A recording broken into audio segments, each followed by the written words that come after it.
Salutations! Welcome to Pod Mortem. I'm Travis Hunter, joined as always by my co-host, my sister, and my brother-in-law. Hi, I'm Reneé Hunter Vasquez. Hi, I'm John Paul Vasquez. This week, we're broadcasting live from an abandoned farmhouse in Glen Echo, discussing the 2006 slasher mockumentary, Behind the Mask, The Rise of Leslie Vernon. This film was directed by Scott Glosserman off a script from Glosserman and David J. Steve. Through satire and referential humor, Behind the Mask offers both a send-up of and reverence for the slasher subgenre of horror. Though it only had a limited release initially, the film has grown a cult following in the years since its release, with rumors of a sequel gestating for over a decade. This film was suggested to us by friend of the show, Will Brown. We want to thank Will so much for his support of the show and this suggestion. So, Behind the Mask, The Rise of Leslie Vernon. What were your first impressions on the film? I've never seen this movie before. Ever? I've never heard of it. I didn't. But in all fairness, when it came out, that was the year I was incarcerated. So, I mean, You get a pass. Right. I'd say that's a great reason. But this movie was very fun. If you've never seen it, I would highly suggest watching it. It's not the best movie, but it is something that I feel like should be watched. Mm-hmm. Like, should at least be seen one time. I did have a lot of fun watching it. I do have some issues with it, but I mean, it's not bad. It's really not. I'm glad because this film, I was like, it's going to go one of two ways. Well, the thing about JP You're is that... so difficult. Yeah, I could never guess. Like, films, I'm like, JP's going to love this. You're like, what the fuck was that? And then films, I'm like, well, JP's going to hate this. You're like, best film ever made. I'm like, what? You, T, had tried to get me to watch this for years. Mm-hmm. And I didn't know what it was about. I feel like if I knew what it was about, I probably would have watched it. But the title, I was like, what the fuck? What does that even mean? It sounded so cheesy. It's a mouthful. It's a lot, yeah. But I had seen it the one time with you, and then I hadn't seen it again until we, watched it for the show. Mm-hmm. And it's just so fucking funny and smart. Mm-hmm. And for anyone who loves horror, you're like, oh my God, like, this is for me. Like, that's literally what it feels like. It feels like it was made for horror fans. Yes. Oh, yeah. By horror fans. Mm-hmm. The references are almost like blink and you miss. Like if you stop paying attention for 1 second, especially in the beginning, you're going to miss a reference to something or someone. Right. And there's a specific few parts that we'll get into that it's like they didn't have to be this good about it. Yeah, no. But they did that for us. They could have cheaped out and done something weak, but they're like, no, we know who this is for. And I appreciate it. Oh, yeah. I, of course, as you alluded to, I've loved this movie for years. I think I actually saw it for the first time back when, and this will give you some fucking perspective, back when Netflix used to mail you movies. Oh, shit. Yeah. Yes, kids. Yeah. That's true. That really happened. You guys remember that? Yeah. But I loved it ever since then. I think my thing about it is that it uses the familiar to say something new. Yeah. Yeah. Oh, yeah. Because often this film will get compared to Scream, which I get to a point, but I feel like it's doing its own thing. It is. Would I be even wrong saying that I prefer this over Scream? A lot of people do. Okay. A lot of people do. I'll have a breakdown at the end. Not a breakdown.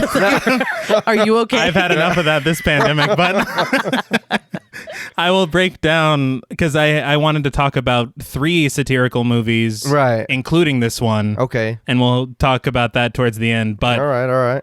I wonder if I know the third one. I think it's gonna. Well, I'm gonna bring it up a lot. So, but like you said, JP, it's just so fun. It's just a genuinely fun movie. I read on horrornews.net, they had an interview with Scott Glosserman that this movie was released initially to only 80 screens. Why? The company that was in charge of the release, according to Glosserman, really only wanted to release it so that they could get some quotes for the DVD release. Well, damn. Yeah. Thanks. So it's like, it's funny to me because it seemed like they didn't have any faith in this movie. Yeah. Clearly. But I feel like if you were to release this to the right audience... Oh, yeah. And they eventually did on DVD because it found its family. Yeah. But this could have been, I think, much bigger than it was. And I'm just glad that it found its audience since then. Yeah. I was messing around on IMDb earlier, and I know just to talk about Nathan Basil, the Leslie Vernon. Yes. Very quickly, it says at the beginning introducing Nathan Basil, and I looked. He works in production for a lot of TV shows Now? Yeah, like Married to Medicine, Greatest Catch, shit like that. Nothing, not for nothing, but he's amazing. He's magnetic. Like, he's fantastic in this. Yeah, I was in disbelief. He doesn't even, that's not his thing. Yeah. There's You're a lot of speechless. silence.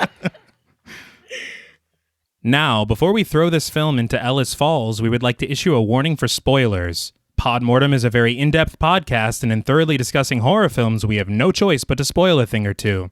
If you don't wish to be spoiled, please go watch the film, then come back and enjoy the show. If you've already seen the film or don't care about spoilers, let's pick its bones clean.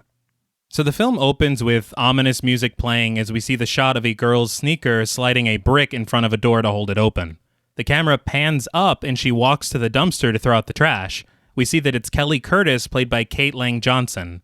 Obviously assuming Curtis is a reference to For sure. Jamie Lee Curtis. Yeah. This will be the first of many references Yes. tonight. Also, I don't know. I know that I've been a server for too long, but I had confirmation because she's not wearing tread safes. And No, I was yeah, like, not. You did say that. yeah, those are not tread safes, ma'am. Maybe the local restaurant's like, we're not up to standard. Well, when she breaks her neck, then that's on. Then she'll be suing your ass. So I'm looking out for y'all. there you go. But we get a POV shot from the bushes as Kelly heads back to the door for another bag of trash. As she dumps it, we get a shot of what appears to be a man in a mask out of focus in the background, accompanied by a musical sting. As she heads for the door, she appears as though she knows she's being watched, but turns around to see nothing but a garden variety bush.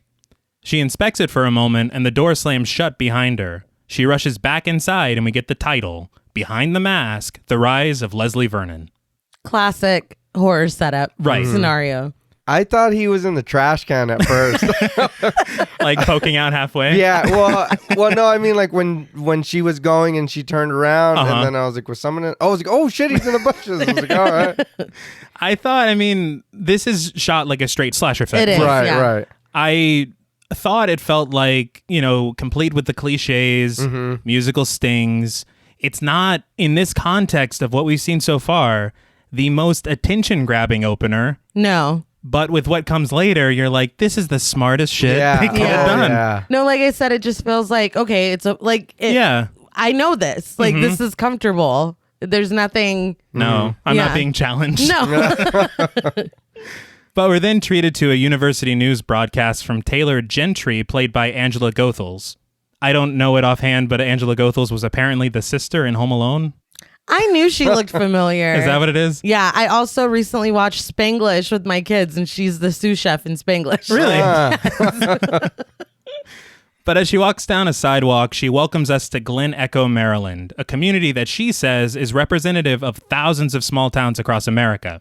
Through B-roll of trees and graveyards, she ponders the possibility that pure evil is set to destroy the peace of the town, as it has to dozens of similar communities over the years.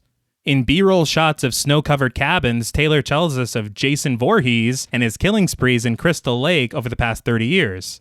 This is when my ears prick up. Yes. Yeah. Because I'm like, wait a minute. This motherfucker's real? Yeah. I've heard of that. But we then switch to a suburban neighborhood in Springwood, Ohio, where she tells us of the horrors perpetrated by a killer so heinous that you can die in your sleep if you dream about him. Interesting. Yeah. We see a man credited as Elm Street resident, played by Kane Hodder, Yes. standing outside of 1428 Elm Street. He refuses to engage with Taylor when asked about his former neighbor, Frederick. So this is Jason going into Freddy's house, right? I'm loving it. Like, already, amazing. I'm like, this is the most interesting shit. That's what caught me. I was like, okay, so this is real. We're taking it as they're real people, Yeah. are real. You know what I mean? Incidents that have happened. Exactly. I was like, I'm all for it. 100%. Yeah, I was like, this is all. But lastly, and my favorite, We're taken to another suburban neighborhood, this time in Haddonfield, Illinois, as Taylor tells us of a man named Michael Myers who has returned to this town to wreak havoc several times, forever staining the holiday of Halloween for the town's residents. So again, like we've already said, this concept that we're inside of some world where horror icons are not film characters. Yeah. They're fucking real people. Yeah. It's genius. I'm speechless. No, I love it. Yeah. It seems like something that would have been done before. Yeah, but it hasn't. No, yeah. I'm like, it's revolutionary in a way that I think that's my issue, is this film doesn't get enough credit because I just don't think enough people saw it. Right. Yeah. It's one of those underground things that it's like, have you seen Behind the Mask? And people will tell you yes and they love it, or they'll tell you, I've never What heard is of that in my life. Yeah. So Like, I had never, like I said, ever until it was recommended. And then I know you've said before that you really liked it. Mhm. So, I mean, like I said, at this point, I was like, hell yeah. Like, I'm in. Yeah. But while standing in front of the Rabbit in Red Lounge, Taylor asks, who are these men? How do they do what they do? And what is the connection between those towns and Glen Echo? Rabbit in Red Lounge. I was going to say, does that sound familiar? Yeah. And it's not even, she's not like, we're standing outside of the, no, it's for you to see. That's what I'm saying. Like, I'm like, that was for me. That was for us. Yeah. Like, thanks, guys. Yeah. Yeah, we were watching it and I told your sister, I said, I know that. Yes. But we're now standing in front of a dilapidated house in Glen Echo. Taylor says that according to her contact, this will be where the next incarnation of evil will emerge. Through B-roll shots of an old farm, Taylor explains that 20 years ago, a boy was taken from here by a mob and they plunged him into a waterfall where he drowned. But that boy has returned to seek revenge on Glen Echo. She says the contact claims to know this because he himself is born of the same evil that drove Voorhees, Myers, and Krueger in their murderous efforts. As we zoom into the front door of the house, Taylor tells us that this man's name is Leslie Vernon. That's a pretty decent urban legend. Yeah. It really is. And then you're kind of expecting like this intimidating, like scary, you know. It's already building up in your head when you're comparing people to fucking... Yeah. Oh, yeah. You know? Who the hell are we about to meet? You're like, do I want to meet this dude? But we cut from that news package style of cinematography to a more documentary style as Taylor seeks confirmation from her crew, Todd Best, played by Britton Spellings, and Doug Johnson, played by Ben Pace, making sure that she didn't sound too much like Diane Sawyer. I'm going to tell you straight up, as someone who's done a ton of stand-ups for news packages, your camera operator is your best friend because the whole time you're like, I'm just fucking everything up. Like, this is the worst. But I think she did great. I mean, she didn't have the newsperson's cadence. Yeah. Which is great. Because if she was like, we're here in front of Glen Echo. I'm like, fuck. Can you not do that? I'm done. I quit the movie. We're done. But also I want to say we don't see much of Todd or Doug at all. Yeah. For the first hour of this film. But I do appreciate that even though we don't see them, like you don't even know what they look like, they do contribute. Oh, yes, yeah. 100%. Very funny. It made me think of HUD in Cloverfield. Yeah. And I was like, was this done first? You're right. So I'm like... And this was first. Mm-hmm. So there's a few things from this film that I'm like, you guys did something here. Yeah, for and sure. People were like, let's use that. Yeah. Nobody saw this movie. It's fine. Yeah.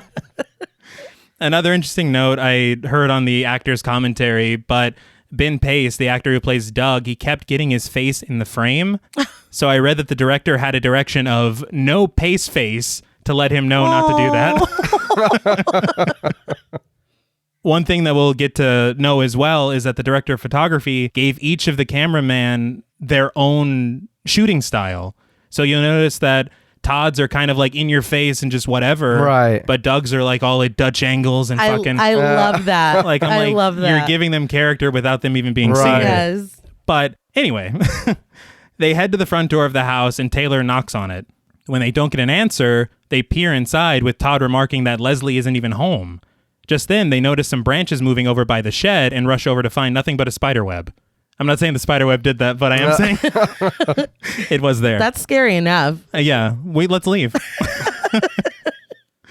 Taylor then sees movement on the second floor window of the farmhouse, and they rush back to it. She asks if Todd saw it, and he's like, no, even though his camera is the one getting the shot of it. Yeah. But Taylor knocks on the door again, introducing herself, saying that they spoke on the phone. Suddenly, we hear a very loud, "Hey!" from a man. And the camera just whips around to reveal a laughing Leslie Vernon, played by Nathan Basil. Not what I think anybody would have expected. No, not at all. And it wasn't like a maniacal, like evil laughter. He's just like, I'm just fooling around. Almost like a dad energy, you know? Almost. But Leslie apologizes, saying he was just messing with them, and introduces himself. There was something I forgot to mention when we were talking about the title. We had said it was kind of a mouthful, and it was, you know. It is. I read on the horror fandom page for this movie, the original title was just going to be Behind the Mask. Mm-hmm. And then they found out that the next movie in the Hannibal Lecter series was going to be called Behind the Mask. And they were like, well, we got to change it then. And so they changed it, Behind the Mask, The Rise of Leslie Vernon, to differentiate. Right. And then they were like, never mind, we're going to call our movie Hannibal Rising. Oh, my God. They were like, Rise sounds pretty cool. Yeah, good idea. They took it from that. Fuckers. It's not going to be Behind the Mask anymore. It's going to be The Rise of Leslie Vernon. They take the name. But they all head inside with Leslie Vernon and get him mic'd up. In the living room, he introduces them to his turtles, Zoe and Church. Church. Yes. I don't know Pet Sematary 2. Never seen it in my life, but I read that that's the name of the dog in Pet Sematary 2. So it's both Pet Semataries. That's perfect. Thought it was pretty cool. But he says that he's terrible with the turtles and that he'll go away for a few days and forget to feed them, but they just won't die. He kneels down to their level and remarks that he only keeps pets he can eat. All right. And there's just a really awkward moment. I feel like at this point you're like, oh, okay. Yeah. There's the crazy. It's weird.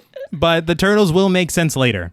It then cuts away, though, to Leslie showing off his collection of books, which he calls his pride and joy. Taylor remarks that they're mostly manuals and textbooks, and while Leslie admits that they're kind of boring, he draws their attention to some more exciting fare, which is books about sleight of hand as well as escape tactics of Harry Houdini. Mm-hmm. With excitement, Leslie asks if they'd like to see a magic trick, and he asks Taylor if she has a deck of cards on her. When she says no, Leslie asks Todd, who's like, why would I have a deck of cards on me? Leslie tells him to check his front pocket, where he finds a deck of cards. And they're all very astonished. Yeah, his mind's like blown. He's like, whoa, yeah, what the fuck? He looks so proud of himself, Leslie does. He's the mind freak. But he says that there's plenty more where that came from. I did want to note here, Todd's like, that was fucking sweet. Yeah. And Taylor's like, hey, whoa. I'm like, why is she scolding? Yeah. I didn't know if they were trying to show that she's like more... I feel like professional. Maybe I was going to say trying to keep with the professionalism because they did just meet Leslie that like is 5 true. minutes ago. In his defense, it was fucking sweet. It was.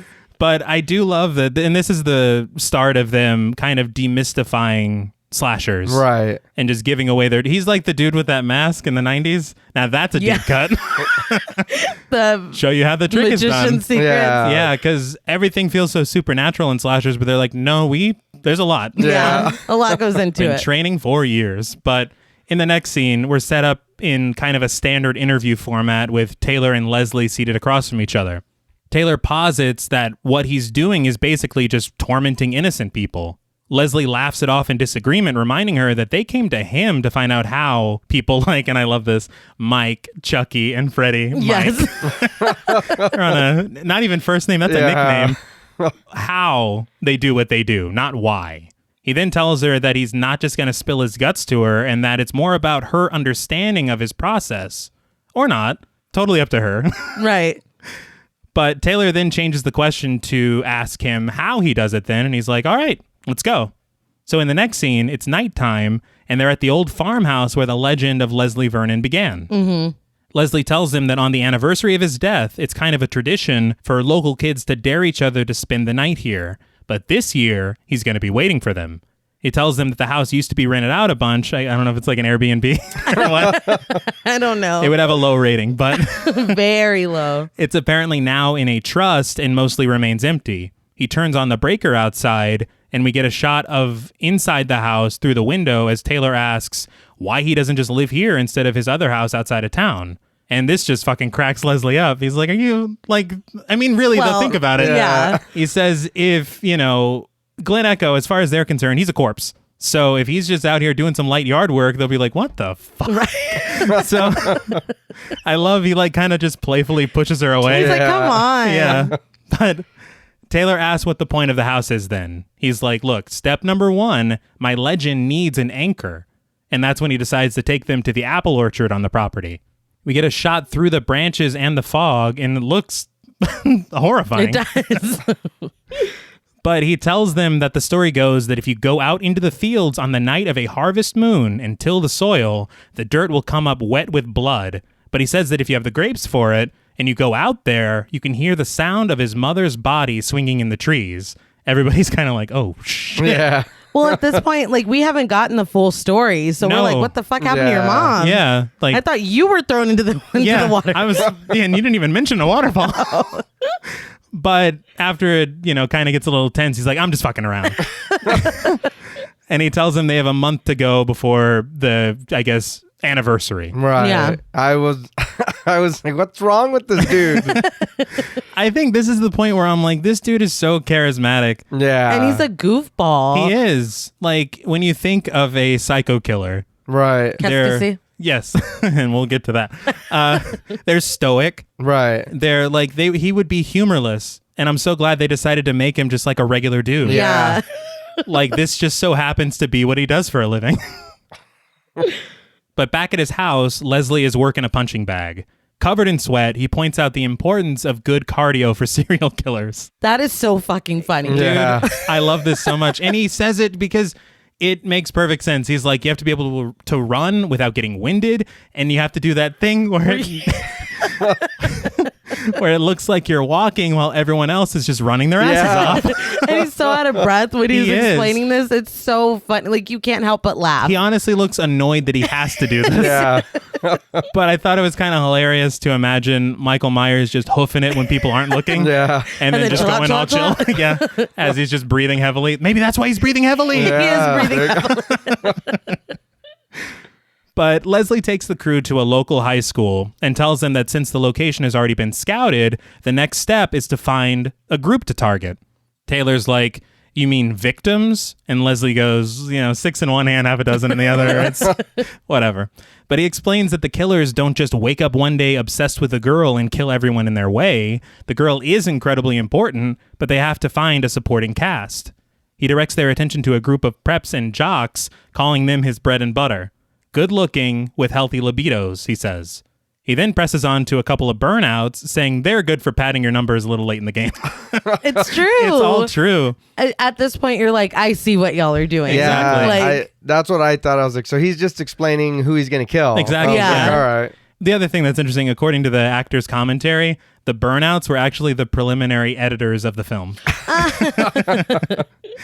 But Leslie says that the goal is to find a group that has a little bit of everything. But most importantly, one survivor girl who will tie them all together. So this part, I was like, when you think about Scream, they satirize horror. Right. Yeah. In general. Slasher films, their conventions, etc. Mm-hmm. And they never really touched on the group dynamic. No. Yeah. And it's important. Yeah, Billy wasn't like a football star or whatever. Yeah. They were all just kind of people. Yeah. Well, 90s people. Oh, yeah.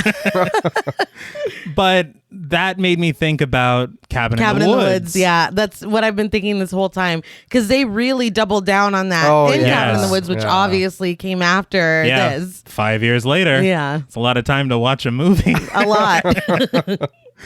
When Taylor asks what a survivor girl is, Leslie says it's an industry term. Personally, I prefer the term final girl. Final girl, yeah. I like that a lot more. But we see a conservatively dressed girl carrying her school books a la Laurie Strode, and he says that it's a girl like her who could actually survive his killing spree. Very interesting note, as she's walking, we see like a group of schoolgirls jumping rope. Right. Just an obvious Nightmare on Elm Street reference. But it's hilarious. It's one of those things, though, because I watched the film and I didn't catch that until I watched it for the show. I didn't catch it at first either. So again, it's just kind of tucked away just for the scholars. But it's just so nice that it's there. But when Taylor asks why she could survive, he says simply, It's because she's a virgin. It's like, all right. Yeah, shit. This is Halloween. Yeah, exactly. Not if Carpenter has anything to say about it. Right. He kind of... Go listen to that episode. He went a little crude, but... as the girl walks by, she makes eye contact across the parking lot with Leslie, and I was going to say share a moment, but they share several moments. Yeah. It's very clear that they sense each other, but Leslie tells them that he's already got a girl picked out in Glen Echo, and this was really just to demonstrate his scouting process. Todd makes a joke about how it's like a cooking show where they like make the food, but they have one prepared already. And Taylor gets pissed off because, of course, she does. Because it was funny. Yeah. It's like, you can't be cracking jokes. But that night, while parked outside of a diner, Leslie tells the group that from here on out, they're specifically dealing with his farmhouse murder plan and that it has to go just right. When Taylor asks why they're here, Leslie says, for her, and points out Kelly, who we met during the opening of the film. After confirming Kelly is a virgin, Taylor asks if they can interview her, and Leslie, of course, forbids this. Well, why would you even ask that? It's How so does it feel dumb. to be the target of a... She's like, what? She's like, wait, what's that? She's like, could you sign this release, please, that you're going to get murdered later? But after Kelly turns out the lights out front, Leslie's like, it's showtime. They head to the back door as he explains what he's doing is called a flyby, which is step 3 in the process. He says Kelly drops the garbage at the dumpster every night and uses a brick to prop open the door. He shows that he's rigged the brick with some clear fishing line. He's very proud of himself. Yeah. He is. He says normally he does this himself, but since the crew is here, he directs Taylor on how to yank the brick away from the door at the perfect time. He basically gives us a behind-the-scenes making-of featurette of the opening scene of the film. Yeah, I'm like, this is a deconstructed horror scene. Exactly. Literally. It's amazing. But he then holds out his hand for Taylor to shake it, but she hugs him instead. Yeah. And he's like, here we go. We see the opening play out again, but in kind of a truncated version of all the important beats.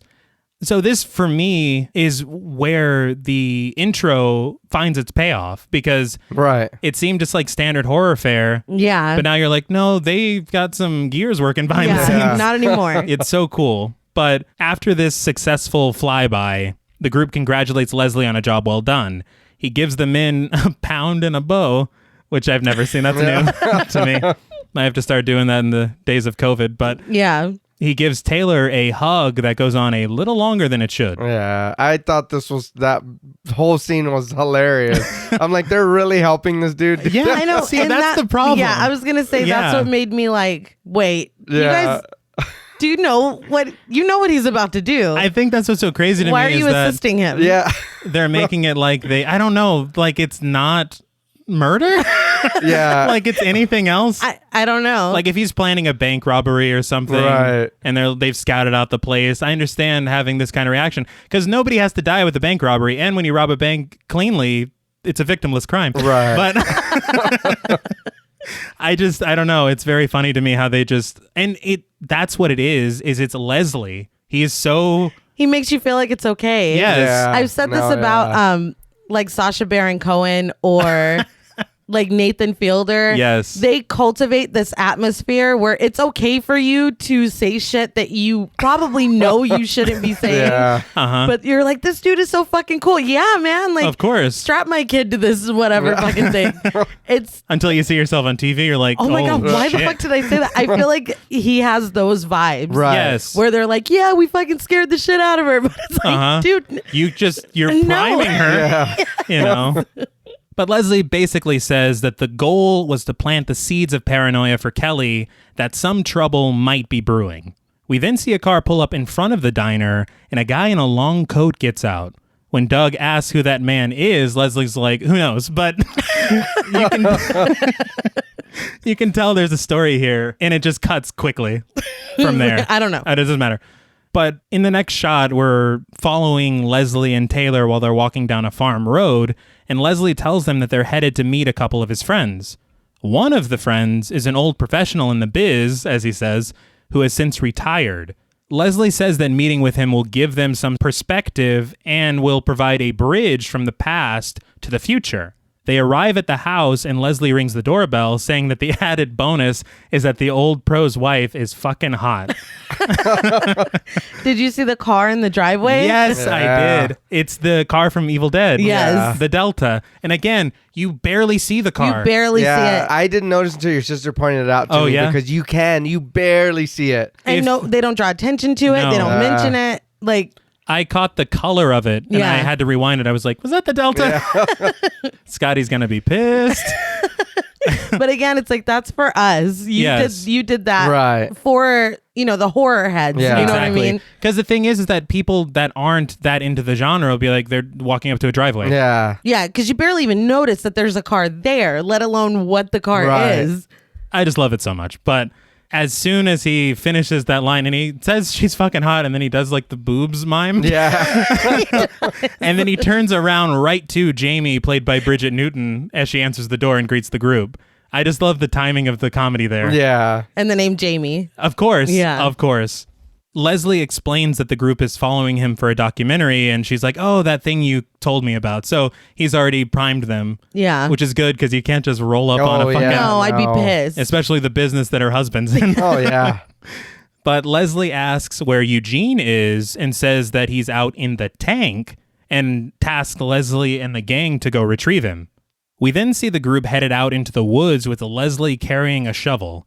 He explains that Eugene is in a sensory deprivation tank underground. He says it's a lot like those yoga guys who can slow their breathing and heart rate down, which is a great skill to use just in case you have to appear dead for some reason. Which is genius. Very genius. So much work goes into being... Seriously, like this is like an Olympic level, like fucking, it's absurd. You must really love what you do to put this much into it. Oh yeah. And not work a day in your life. Yeah. And I like it because, like you said, it does show, I guess not humanizes the killers, but it shows that they're, they're like put in work for this. It's like, this shit ain't easy. No, we don't just rock up to a fucking house. The other thing is I obviously want to make a reference to Saw, but I don't want to ruin Saw. Right. If you know, you know. Yeah. But when asked why Eugene would need to do this if he's retired, Leslie's like, I have no idea. But they dig him up and open the chamber, and we see Eugene, played by Scott Wilson, lying inside wearing a suit. I met Scott Wilson at Fan Expo Dallas. I was like kind of waiting in the wings while you and Mom got pictures with him. Me and my mom took pictures with him, and he was so nice. The late, great I know. Scott Wilson. He even took extra pictures with us. Yes. He was so nice. R.I.P. Yeah. Seemed like the greatest. Yeah. And so great in this film. Oh, yeah. Oh, yeah. But Leslie gently wakes him up and tells him what time it is. We learn that Eugene has been in the chamber for 3 days, and they help him out of it. He's like, is it Tuesday? They're like, it's Thursday, pal. But back inside their house, Leslie tells Jamie he's got a good feeling about what he's got planned for Kelly. When asked if she supports Leslie, Jamie says of course she does, even though she wishes that he would have chosen something a little more safe to do with his life. It's like they're his surrogate parents. Yes, I was going to say big mom energy. Oh, yeah. Because she is super supportive of him, like his cheerleader. Mm-hmm. And she's like, no, we know what he's doing. Yeah. But a well-rested Eugene walks in and greets Leslie, who is drinking a beer. He offers Taylor one, but she politely declines, which is interesting. And we'll get to that later, I guess. Mm-hmm. Eugene heads over to Jamie and asks when dinner will be ready, but he receives an assignment instead. Vegetable chopping and getting the grill ready. They're just domesticated. They're just regular people. Yeah. But as he's chopping the veggies, Eugene begins to paint a picture of what it was like in the business during his day. His success came in the late 60s and 70s. He says back then, it was all about quantity. How many people you can kill, how many places you can hit. He says they weren't fortunate enough to go on scouting missions like Leslie, but he says that there have always been hacks out there. He calls them one-hit wonders who make a mockery of, I guess, their business by getting either arrested or killed. Right. At this point, his vegetable chopping has grown a little aggro. I was laughing. I was like, oh, shit. But he says that they're sloppy and it just cheapens the art. At this point, we hear that knife working overtime. And he stabs it into the cutting board to reveal chopped carrots that would make an Iron Chef proud as fuck. It's like mush. Yeah. It's unbelievable. It's hilarious, but I listened to the actor's commentary and they said that the prop man was crouched under the counter and he swapped out the cutting boards with the expertly diced carrots. That's amazing. It's very clearly edited, the sequence, right? But they say that it was shot in a single sequence, so it's that him being under there is kind of lost because it seems like there's no need. Right. But I thought that it was so neat to personify an era of slasher, I guess proto-slashers, as a human being. Right. Like, again, it's like, how has nobody done this before? No, yeah. It took till 2006. Yeah. But Jamie's like, cool story, bro. But she asks him to go start the grill. Leslie laughs, but Taylor looks a little horrified. Outside by the light of the grill, Taylor asks Eugene to clarify his remark about hacks. He says he's not talking about guys like Jay or Fred or Mike. He says that in his day, though, murder was the focus and they didn't care or worry about coming back. But those guys, they revolutionized the whole thing and they made an art out of returning over and over again. Now, this writing is just brilliant. It is. We're talking about franchises exactly. here. Sequels, it's funny because you look at Psycho and Black Christmas and stuff, and then you look at the serialization of horror sequels, and it's like, man, this is some chef's kiss. It is. Fucking stuff. It really is. And he very kindly doesn't mention that each return usually gets more convoluted and diminished quality, but I see his point. But according to an interview on horrornews.net, Glosserman said that there was originally supposed to be a scene where there was a poker game with a ton of horror icons in the genre. Oh my God. And I'm glad they decided against it, though.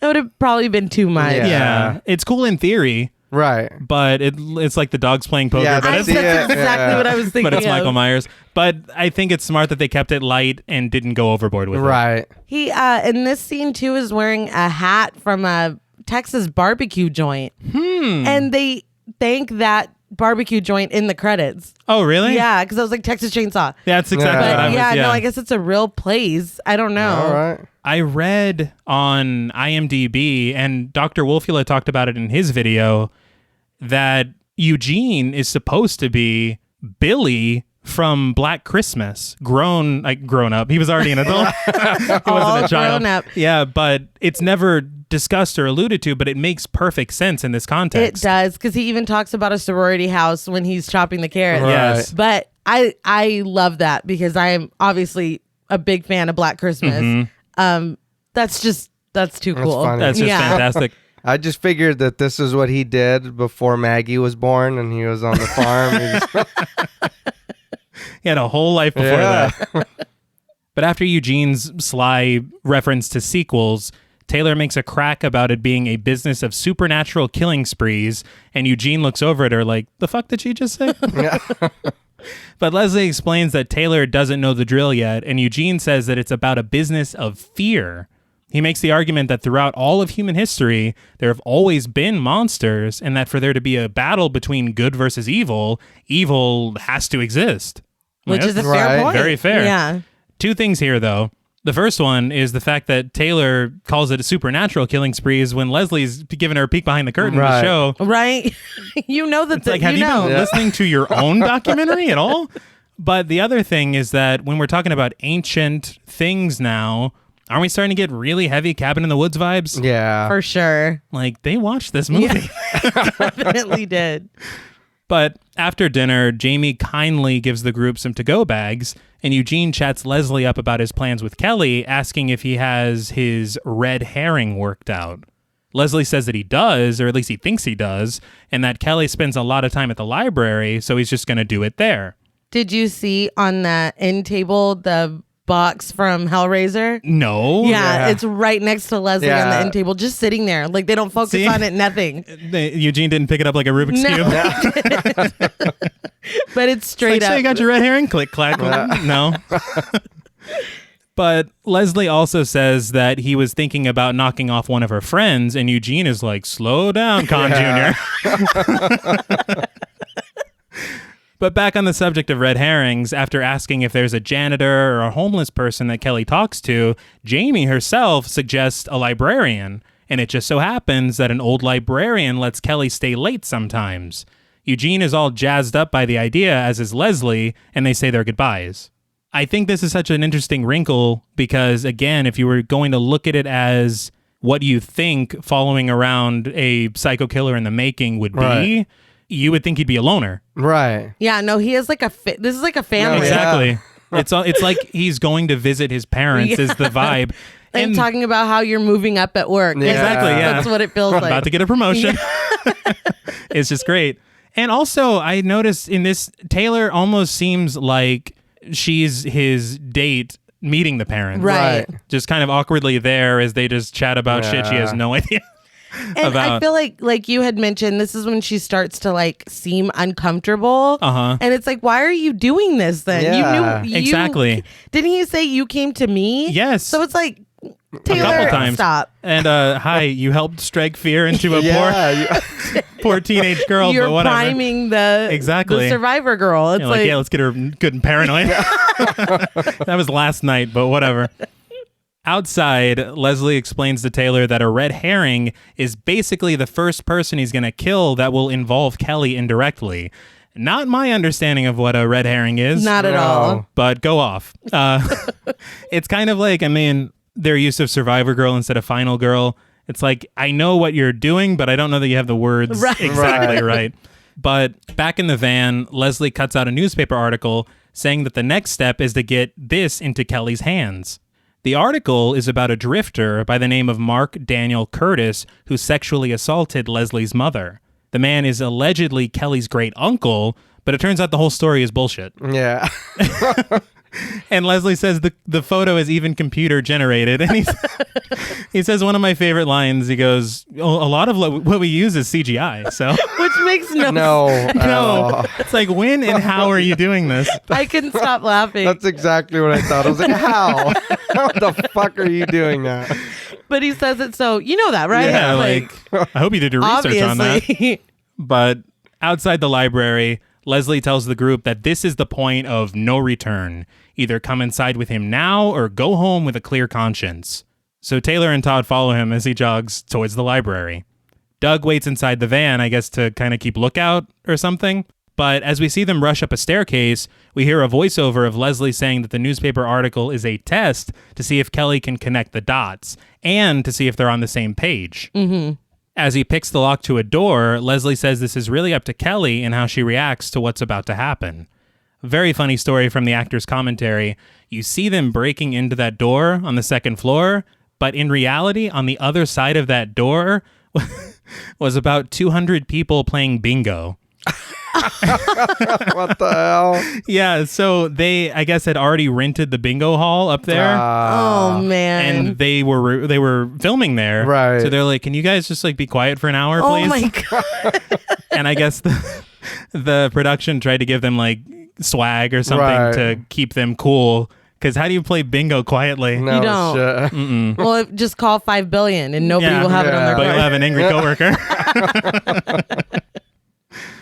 But once inside, Leslie breaks away from the group to plant the newspaper article.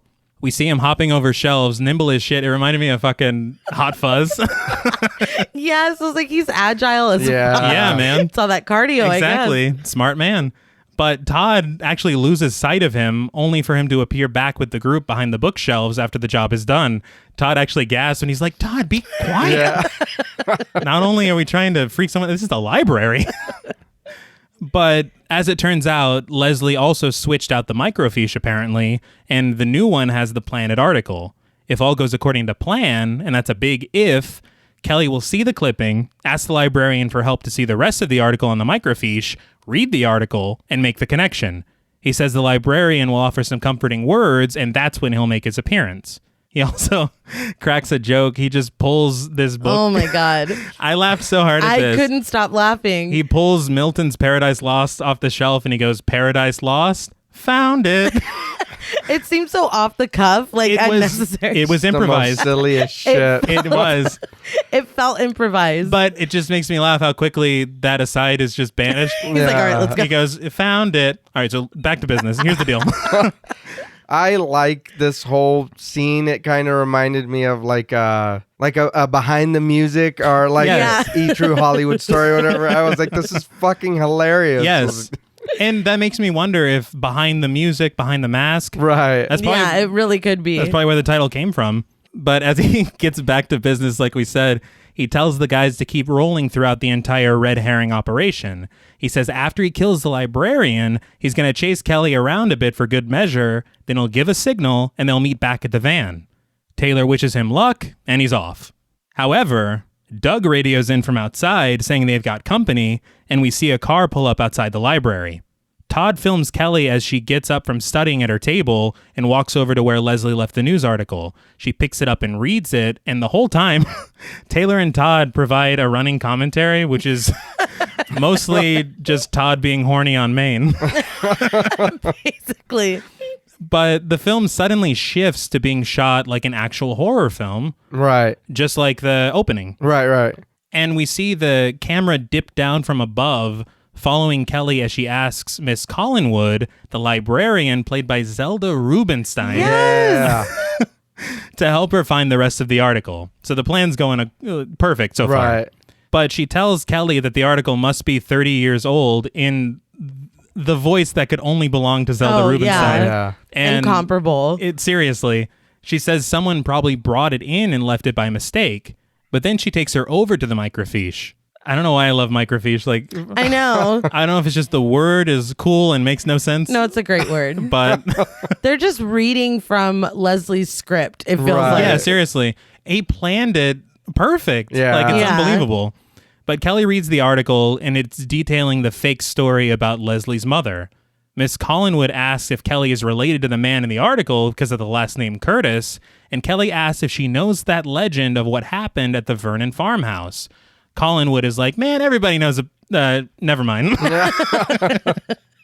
But Kelly says she wants to know. Collinwood shows her a photo of Mr. and Mrs. Vernon on their wedding night, saying it was the first and last photo taken of them. She says they were a very strange couple who kept to themselves, but 9 months after that night, Molly Vernon gave birth to a bastard son. He was forced to live in the cider house and till the fields with a hand scythe. But one night, under a harvest moon, he murdered his father, then dragged his mother out to hang her in the apple orchard. So it's all coming together. Right. Yeah. And You're we're like, getting... oh. Yeah, shit. Is that what? But it was only after his crimes were discovered that the townspeople rounded him up and threw him into Ellis Falls. So the way the story is told at the beginning, I'm like, man, he's a victim of... That's what it seemed like. Yeah. You know, it's like a Freddy Krueger situation. Yeah, exactly. It's like, no, Beretta did that shit. And she told that story with some zeal. She put some stank on it. Yeah. My favorite line of hers is coming up. Kelly asks if they ever found the body, but Collinwood says, in water that cold, bodies don't come up. Turtles picked his bones clean. I'm like, oh shit. I'm scared. It's starting to make more sense. And then you have that turtle, his turtle at the beginning. So you're like, that's why he kept those. Yeah. They remind him of the worst moment of his life. But Kelly says that if her great uncle was the boy's father, then that makes her Leslie's. And Collinwood is like, if you don't get that bullshit out of here. Yeah. No. It's like, that's enough. Yeah. She's like, if the boy drowned, he's dead. Right. There's nothing to worry about. Interestingly enough, this is when I was like, but then how is Leslie here? Yeah. I had the same question. When he talked at the beginning about being thrown in, and I think even was like, and died, or Taylor said that. I'm like, then how is he right here? I thought I was like, okay, so maybe they thought he died and he just ran off. Right. But when she's like, turtles picked his bones clean, I'm like, they found a skeleton? Yeah. It's like, but Leslie has skin. Yeah, we've seen him numerous times. But just after she says there's nothing to worry about, Leslie, now in overalls and wearing a mask, appears behind Collinwood, raising his hand scythe. I just want to talk about the mask for a second. I think it's fantastic. I love it. I have some background on it from horrornews.net. Apparently, the mask was an attempt to combine the look of the face of a fetus with the shell of a turtle Oh, shit. to fit Leslie's legend. All right. But they said that the other real motivator was trying to make it nondescript in expression, just like Michael Myers and Jason. Ah, okay. They accomplished Yeah, that. I think it's perfect. Yeah. It's cool. But of course, Kelly screams. And then behind Leslie, we see Doc Halloran, played by Robert Englund. I didn't. You're like, what? Yeah. I have a couple things. All right. Clearly, Dick Halloran from The Shining, right? And Doc. And yeah. Perfect. And then he's Dr. Loomis. Oh, he's Let's he be is clear. straight up Dr. Loomis. He's even wearing the long coat with the collar up. That was the first thing I thought. Well, no. First, I was like, it's Freddy. Yeah, and I was like, it's true. Wait, it's Dr. Loomis. Yeah. The funny thing I read with the Shining reference from an interview is that Glosserman apparently wrote his senior thesis on The Shining. Huh. Oh, wow. And so he's like very clearly a fan of the film. That's cheeky. Yeah. But Halloran tells Leslie, no more. It ends here. As Collinwood just collapses. He didn't do anything to her. I think she fainted. But Leslie slips into a side hatch as Halloran fires a shot and misses him. He's like, I shot him 6 times. But Kelly runs to Halloran, who embraces her now that she's safe. Leslie fucking tiptoes through the tulips on top of the library shelves. Again, agile as Yeah. fuck. And then he fucking strikes a pose Yeah. as Halloran fires another shot and Leslie drops down. He's got moxie. He does. I respect it. But back outside, returning to documentary mode, Leslie, back in normal clothes, celebrates like an excited child. And he's making sure that they got the footage of Halloran. Yeah. But he says, we've got an Ahab. And Taylor, in her full celebration, she's like, yeah, what's an Ahab? You're throwing a lot of industry terms at her that she does Seriously. not understand. Give her like a dictionary of some kind. But he says this is very important and that they have to tell Eugene. So in the next scene, they show the footage to Eugene and Jamie. Eugene's like, I'll be damned. Doc Halloran. Leslie says Doc Halloran is a psychiatrist who visited him in the hospital when he was younger. And Jamie says that he always predicted that Leslie would return to Glen Echo. So this is ripped straight from the headlines. And by the headlines, I mean John Carpenter's Halloween. Yes. But Leslie finally explains that an Ahab is basically his opposite. It's a reflection of everything good in humanity, someone who will risk their life to stop evil. So it's really setting up that good versus evil thing that Eugene was talking about. Yeah. Eugene reminds Leslie to keep his eyes on the prize, but Jamie's like, fuck that noise, and is just bursting with excitement. Yeah. Like a proud mother. Yeah. She know? is. Back in Glen Echo, Taylor, for some reason, decides to break Leslie's only rule and visit Kelly at the diner. She and Todd sit down at a table and Kelly, very distractedly, takes their order. Off in the distance, Halloran spies them and starts to make his way over. They zoom in on Halloran and he's already... Yeah. He's literally staring at them. Yeah, not even trying to hide it. And I don't know why, but as he's walking over, his gloved hand holding his coffee mug is hilarious to me. I don't know why. But the other thing, and I might be being kind of a tool, but as he's standing over the table, he gets this like low angle shot from Todd's hidden camera, and it looks like the ceiling fan spinning above his head is a halo. Oh, shit. He's good. Yeah. I don't know if I'm just being up my own ass here, but thought that was pretty neat. No, that's cool. Thank you. But he asks why they're following Kelly. Of course, they don't spill the tea. They just play dumb instead. They're like, and your name is... Who's Kelly? Yeah. But he tells them that Leslie isn't who they think he is and says his name is actually Leslie Mancuso and he's from Reno, Nevada, the biggest little city in the world.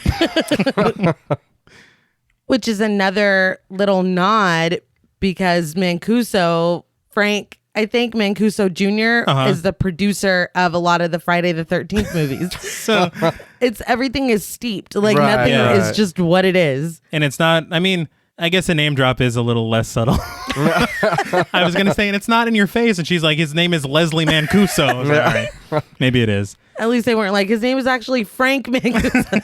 It's true. But when Kelly comes back to the table, he tells her that Taylor and Todd want to speak to her. Suddenly, Taylor gets cold feet and excuses herself and Todd. And Kelly is holding that hot ass coffee pot in her hand. This is obviously not a hot No. pot of coffee. But Doc Halloran says they should expect to see more of him, and then he looks straight down the lens into the camera. He's like, is that for us? But they immediately bail from the restaurant. Unfortunately for them, Leslie is waiting outside and grabs Taylor by the arm, pushing her into the side of the van, totally pissed off that she broke the only rule he gave her. It's like his feelings are hurt. Yeah. He feels betrayed. Yeah. As he should. Yeah, they've done all this fun shit together. Yeah. Well, to him. Wow. It's like, I thought we were friends. What? Well, to her Seemed too, like because she fun. was cheering That when is they... true. Yeah. He tells her that if they want to just fuck off and go, that's fine. But don't ruin what he's got going on here. He asks where the trust is, and this, of course, allows Taylor to confront him about his lie. Yeah. He tells her to get in the van, but when she asks if he ever lived in Reno, he grabs her by the throat and slams her against the van. He tells her that she wins and that he'll tell her everything, and politely asks her to get in the van.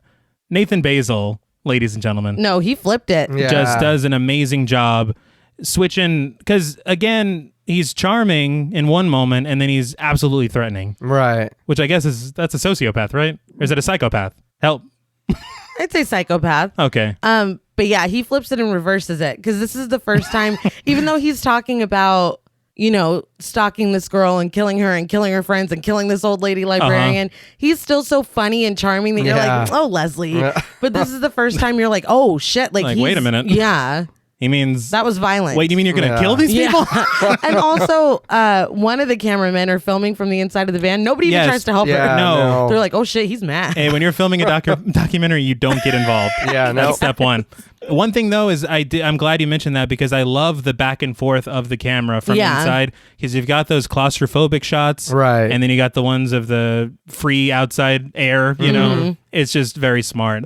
One thing that is interesting to me is on that actor's commentary, Nathan Basil said that Robert Englund watched them film this scene, and I guess he thought that he was making sure that he didn't get himself into some bullshit by being like, well, I know that I'm going to do well, but what the fuck is everybody else doing? Which is fair. It's fair. I mean, I don't know if that's true. It's like, what am I a part of? Exactly. Yeah. The other thing is that this scene was not rehearsed. This is the first time they've ever done this. Yeah. And they did very well. Yeah, they did. Especially if part of the scene is slamming someone up against something. Yeah. How do you not rehearse that beforehand? Like, was that too hard? I'm sorry. They were embodying the 70s. Remember? Yeah, seriously. It's like, yeah, do whatever you want. They killed her, I think. Yeah. But back at Leslie's house, it's all confirmed. He never lived in Glen Echo. Molly Vernon is not his mother, and he co-opted a local legend to fulfill his life's work. As it turns out, Doc Halloran is a psychiatrist, but he was a psychiatrist who treated Leslie in Reno. But he says that Halloran can't turn him in because he filed a restraining order against him. So if he tries, he'll get arrested. That's some forethought. Like, he plans everything. Yeah, that's fucking stupid. Well, because he looks real proud of himself when he says it. He laughs when he says it, like almost like a He'll get schemer. arrested. Yeah. It's like the irony of that. Yeah. But Taylor says she feels used, and Leslie's like, this isn't about you. It's about my life's work. But he understands if she doesn't want to stay. This is when he catches that he's being filmed from a closet, and he tells Todd to shut off the camera. That night in the van, though, the crew tries to figure out what their next step is, and Doug tells Todd to just let Taylor think. That next morning, after some B-roll of the farm through some sunlit fog, we see the van pull up as Leslie leans up against his car. Just as an aside, I thought it was kind of... He's a psycho killer, but he drives a Prius. Yeah, I noticed that. That's what I was like, it's a fucking Prius. Yeah. It's like they're really making him just this likable... But Taylor walks up and stands next to him. After a moment, she says, this is what she's chosen to do, so they're going to see it through. Angela Goethals came up with that line, and on commentary, she said she didn't realize until later that it rhymed. Yeah. It does. But after hearing that news, Leslie smiles. Later, inside the farmhouse, Leslie gives them the brass tacks. You want to limit your time inside as much as possible, not only because it restricts your mobility, but it's best to avoid a game of hide and seek.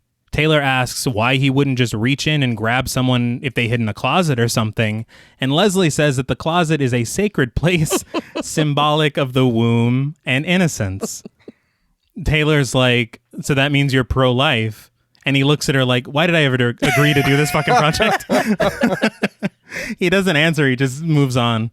But he says you don't want to spend too much time on one person either because it could cause you to break rule number 1. Nobody gets away. He says it'll all start in the bedroom of this house.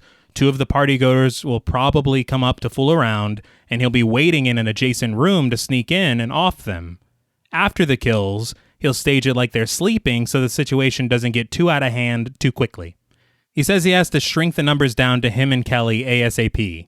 Thankfully, he's got some tricks up his sleeve, including a button he whips out that's hooked up to the fuse box to cut the power. He also filled the flashlights in the kitchen with dead batteries, which will lead the group into the basement to check the fuse box. I love that he put dead batteries in them instead of just taking the batteries out. Or just removing the flashlights altogether. But again, I guess it's a horror trope for them to knock the flashlight. Right, yeah. So it works. But he says, here's how it'll go down. And we see everything play out as he describes it. Kelly is seated on the couch with Shane, played by Hart Turner. And these are real people's credits, by the way. Stoned Guy, played by Tio Gomez, and Slightly More Stoned Guy, played by Matt Bolt, are sitting next to them. Pete, played by Anthony Forsyth, makes out with Lauren, played by Chrissy Carlson, on an adjacent chair. When the lights go out, Pete goes to investigate the basement, bringing Lauren along to continue their little party downstairs, if you follow me. We get a very tight shot of Pete unzipping Lauren's sweater, pulling down her bra and squeezing her breasts, which Taylor calls out as gratuitous. Yeah. It's like a tight shot. It's the tightest shot in the whole film, I think. But after Taylor calls him out, Leslie's like, come on, Taylor, who's telling the story? So I'm like, okay, obviously this is a commentary on nudity and horror, but I was like, maybe it's also a commentary on the male-dominated. Who's telling the story? Exactly. Yeah. Because oftentimes it's one of us. It was so unnecessary and hilarious. Yeah, it's a thing that in any other movie you'd be like, come the fuck on. Yeah. But here you're like, that's funny. But Lauren and Pete continue to make out. However, when Lauren heads downstairs to check Pete's fuses, if you follow me, the lights go out. Leslie says Pete'll tell her to stay put while he checks it out, but when the lights turn on, we see Leslie donning his full costume, having already murdered Pete with a pitchfork. He says he'll let Lauren go, allowing her to freak the fuck out and create a panic upstairs. Then, he'll drag Pete's body to the shed to set up a scare for whoever tries to get in there later. He says no one is allowed in there but Kelly, calling upon the closet metaphor situation again, and he says anyone else who tries to get inside will get got with a post hole digger. Taylor calls it sadistic, but genius. I'm like, pick a lane. Yeah. You are all over the place. Is this the worst thing ever, or is he a genius? Or both, I guess. Yeah. But the crew asks why he wants Kelly to head inside the shed, and then they're like, oh, wait, no, Taylor should ask that question. And she's like, oh, yeah. So it makes me laugh because she's like, the question comes to her through the ether. She's like, so I'm thinking, why would you want her to head into the shed? And he's like, great question. But Leslie says it's the first part in her transition from victim to heroine. We see Kelly make her way into the shed, and Pete's lifeless body plops out onto the ground as she does. Leslie says she'll reach for a long, hard weapon as we see her grab an axe. Back in the interview, Leslie explains it's symbolic for her to seek out something phallic. She'll be empowering herself, I'm just going to say, with his manhood. The way he says it, he's just like straight up. Don't you understand? Yeah, obviously. I laughed. Yes. And Taylor's like, come on. Yeah. Taylor looks deeply uncomfortable. And then she says, so you're pro-life and a chauvinist. It's like, he never said either of those things. No, he didn't. What are you talking about? But all right. In reality, Leslie takes Taylor to the tool shed and he shows her that he sabotaged all the weapons inside, and no matter what Kelly grabs, it's not going to work out. He says she might get one good whack, but then whatever she uses is going to fall apart. He goes over all the entrances and exits of the house, saying he's nailed the windows shut and even did a bit of landscaping and tree cutting to ensure that no one can climb down after things start to get hairy. It's funny, too, when he's talking about the windows, because he says something like, I nailed the first floor shut, but it doesn't really matter because they don't try to jump out until they're on the second floor. He's right. Yeah. And he says, then they go to the roof and they're fucked. He's like, what? Yeah. The hell? Because you think about every horror movie you've seen where they jump out the window. Yeah. And we just talked about Scream. Yeah. Like, so he does have everything scouted. And this apparently kind of annoys Taylor, who says that he's basically just stacking the deck against the kids. And he's like, in reality, the odds are against me. No, yeah, he's super outnumbered. Yeah, he has to take every advantage he can. Yeah, and I like that. It's like he's preparing, you know what I mean? Yes. It's like I'm going to be outnumbered. So if they do this, I got that. Yes. If they do this, I got that. It's going to be like 6-on-1. Yeah. And if he just rocked up to the farm with no preparation, like, what the fuck? So no, I understand Leslie. But back in Leslie's imagined plan of the evening, we see him skulking around outside, returning to the front of the house in the dark as the remaining survivors run upstairs to wake the two lovers that Leslie has already killed. After discovering their corpses, the kids lose their absolute shit and run for the car. In the rear view, they see Leslie brandishing the hand scythe. This is something you could only get away with in an indie film. Uh-huh. According to the actor commentary, Nathan Basil said, with the hand that's not holding the scythe, he flashed a hand signal for his Juilliard acting troupe. Oh. I love that so much because this is his first film. So he's like, look, guys, I'm in a lead role. That's amazing. And if this were a big budget, they'd be like, hold on, what's he doing with his hand? Right, no gang signs. Yeah, none of that. But all the kids scream when they see Leslie. When the car doesn't start, they get into another car. Stoned guy, in the worst performance I think I've... I don't understand how they're still stoned during this. No. You would snap back to reality like B-Rabbit. Oh, there goes gravity. But he says that he can't get the car to start either. He's like, fucking start, man. It's like so bad. It's so bad. But Leslie just smashes through the glass, which Nathan Basil said he actually did smash through that glass himself. Oh, shit. I doubt it was real glass. Because it would have... We had to take Stoned Guy to the hospital. No. But he grabs Stoned Guy by the hair and drags his throat onto the broken glass of the window, which is a pretty inventive kill. It is. I don't think I've ever seen that done before. But the rest of the survivors run into the barn. Leslie asks Taylor what she thinks will happen next. She says that if they all head to the barn, they'll try to hide. And he's like, exactamundo. Unfortunately for Lauren, though, we see Leslie just snatch her up and kill her as she gets to the top of the ladder. As Kelly and Shane make a break for it, with Kelly sliding down some kind of farm slide. I don't know what those things are called. It was like a chute. But I've never done a day of work in my life, apparently. Like farm slide better. Stair hole. Yeah. She slides down the stair hole. Leslie reminds Taylor she's forgetting one important detail. Doc Halloran. So he rewinds the tape a bit. Which I really liked. I thought that was cool. And we see Doc Halloran arrive on the scene trying to calm Kelly and Shane. Unbeknownst to him, Leslie springs up from behind him, cutting both their showdown short and Halloran to death.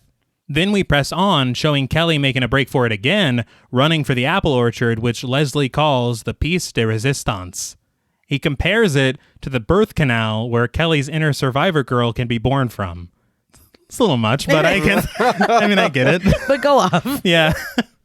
We see Kelly snagging the axe again after Pete's body falls to the floor, heading back into the apple orchard.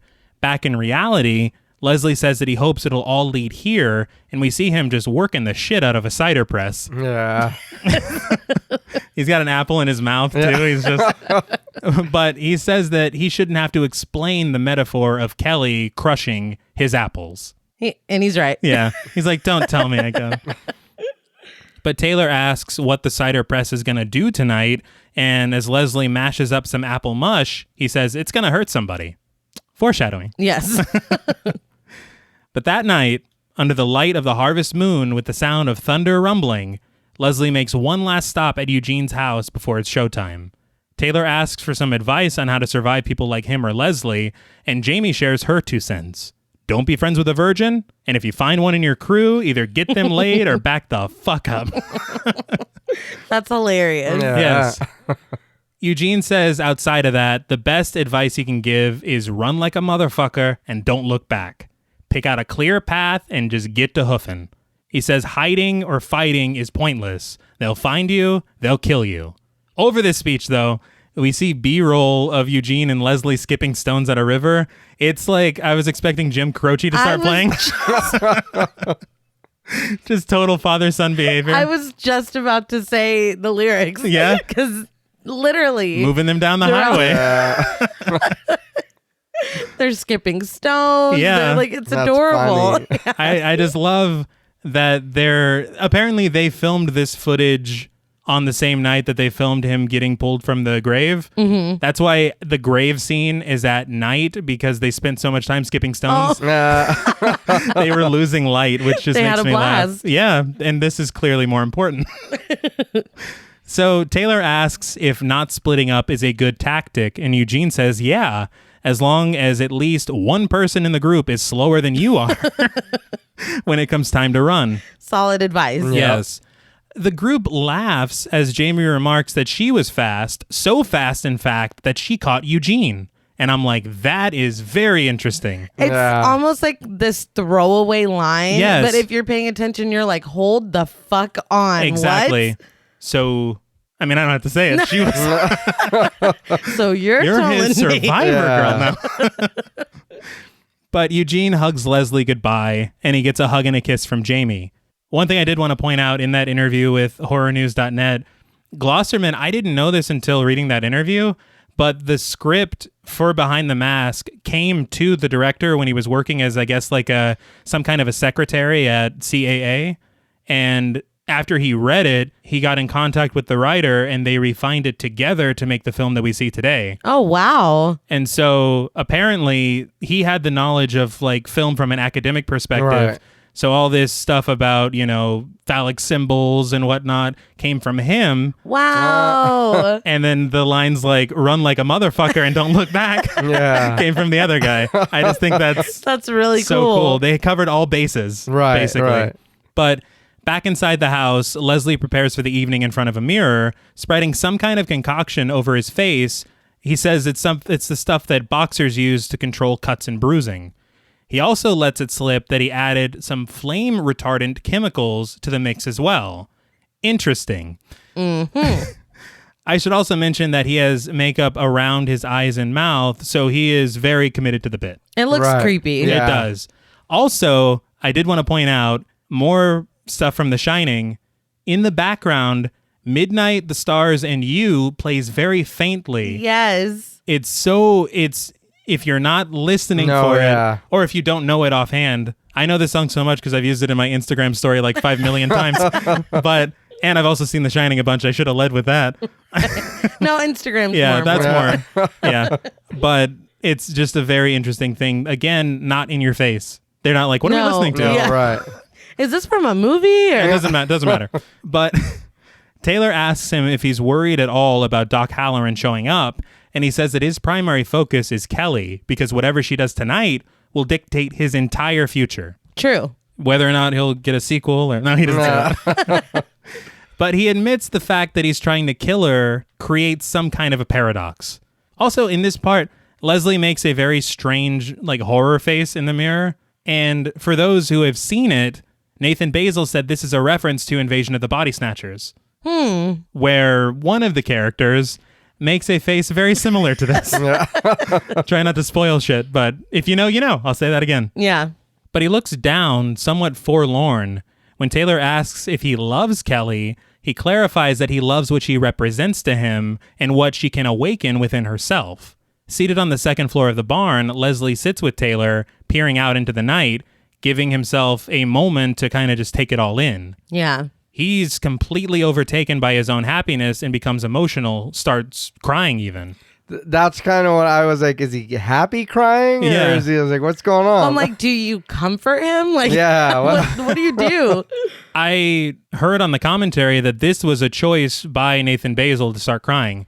It wasn't in the script. He was just supposed to be just overjoyed. Right. But he's like, what would Leslie be feeling if literally his entire life's work was coming together in this moment? Like, man, you're putting that Juilliard shit to work. He's so great. But Taylor goes to touch his face several times and instead settles for holding his hand, which I feel like is more intimate. Yeah.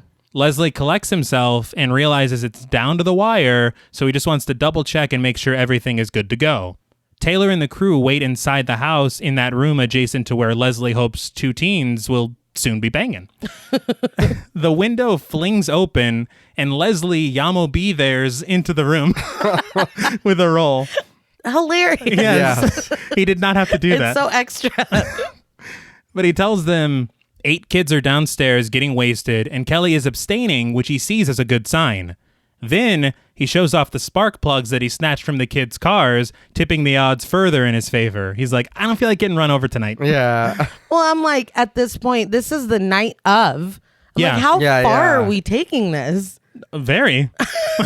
I mean, the documentary crew. Oh, I don't think they realized. I'm like, do we keep filming? What are y'all doing there? Should I keep doing it? I still like this, what he's doing. Yeah. Like, it's because, like you said, when you watch the movies and then shit happens, it's just like, oh, so now the car's not going to start. Yeah. Exactly. This is why. Exactly. And I just really enjoyed that. 100%. Again, just demystifying everything. Yeah. Michael Myers is out here taking spark plugs and shit, you know? Cutting tree branches. Yeah. He's working up a sweat, man. But Taylor is beginning to look very uneasy about the situation.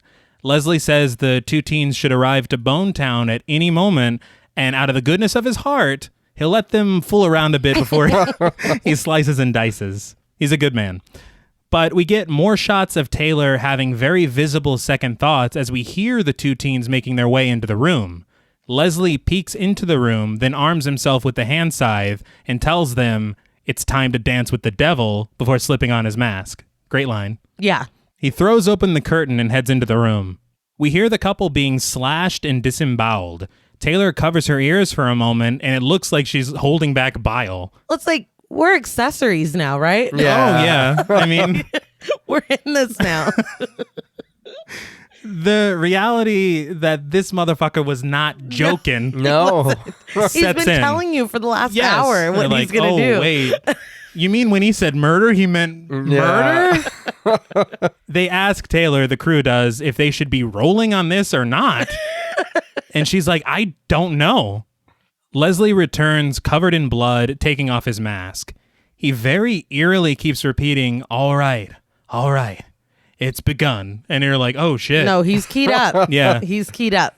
He reaches out to Taylor, though, and she snatches her arm away. Then she peeks into the room, then pulls a Sean Penn, telling them to get the fucking camera out of her face. Again, though, how are you mad at him for doing exactly what he's been telling you he was going to do? That's where I'm like, you knew what you signed up for. He's a man of his word. He didn't say, and then we're going to prank these kids. Yeah. He's like, I'm going to kill him, then her, then them. Yes. Yeah. So Leslie looks her in the eyes, finally noticing that something isn't right, and he just rushes everyone out the window outside to the van. Taylor asks why they're being taken outside, as if she didn't just cause a scene up there. Right. And Leslie says it's because she had a we can't just stand here and let this happen look. He takes off his mic pack and gives it back to Todd, telling them to leave. He apologizes to them, but says that so many factors are still up in the air and his future is uncertain. So the fact of the matter is they're probably not going to be BFFs and hanging out after this anyway. Right. So he's very pragmatic. He is. Like, he's like, we might as well say our goodbyes. Yeah, just straight facts. Yeah. He shakes hands with Todd and Doug, wishing them luck. And they're like, yeah, good luck to you too, man. Like, what are we wishing him luck? You know? But he looks over at Taylor and she tells him that he doesn't have to do this. Leslie says that he made a choice to fulfill the evil portion of the good versus evil equation. He says he chose this just like she chose journalism. All right. And they kind of laugh. And he's like, this is what we were born to do. And he holds her face as she holds his hands before finally telling him goodbye. He slips the mask back on, grabs his scythe and bag of tricks, and disappears into the night. Mm-hmm.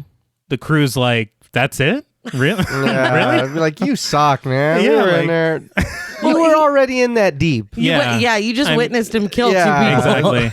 There's no turn. He said there is no turning back. He did. They turned back. Yeah. But Taylor tells them to just pack up the equipment.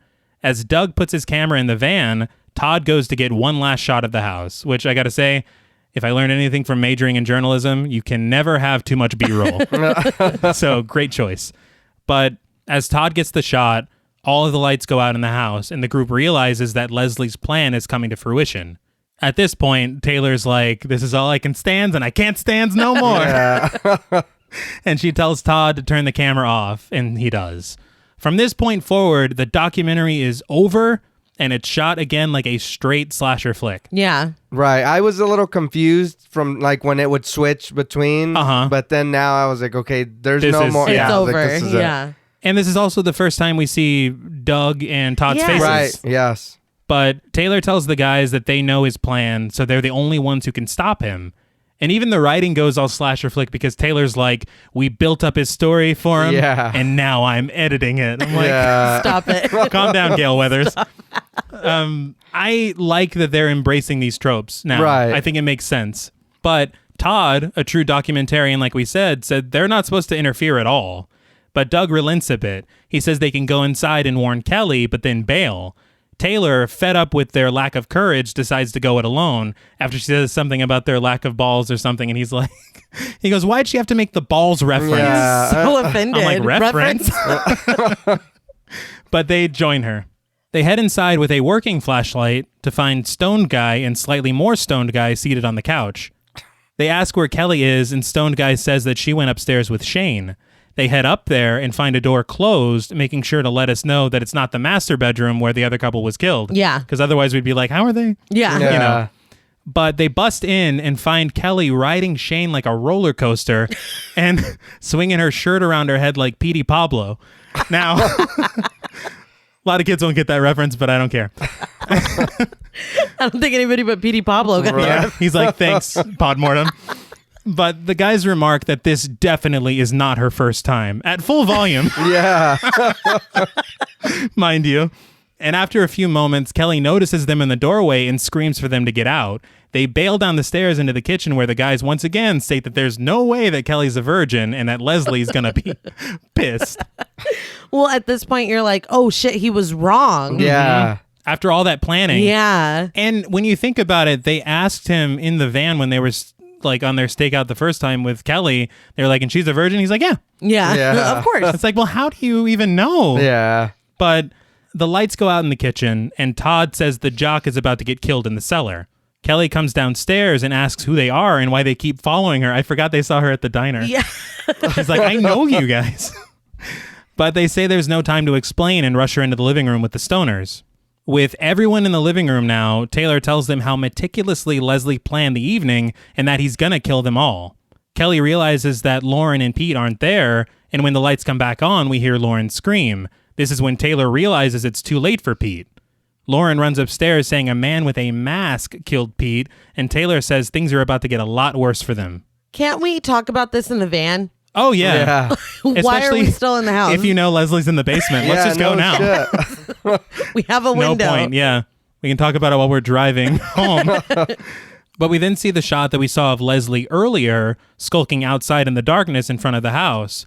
I like that they're reusing shots because it's like, these are things that are going according to plan. Yes, yeah. But inside the house, Taylor explains that the scare when Kelly was taking out the trash at the diner and the whole library kerfuffle were both Leslie Vernon.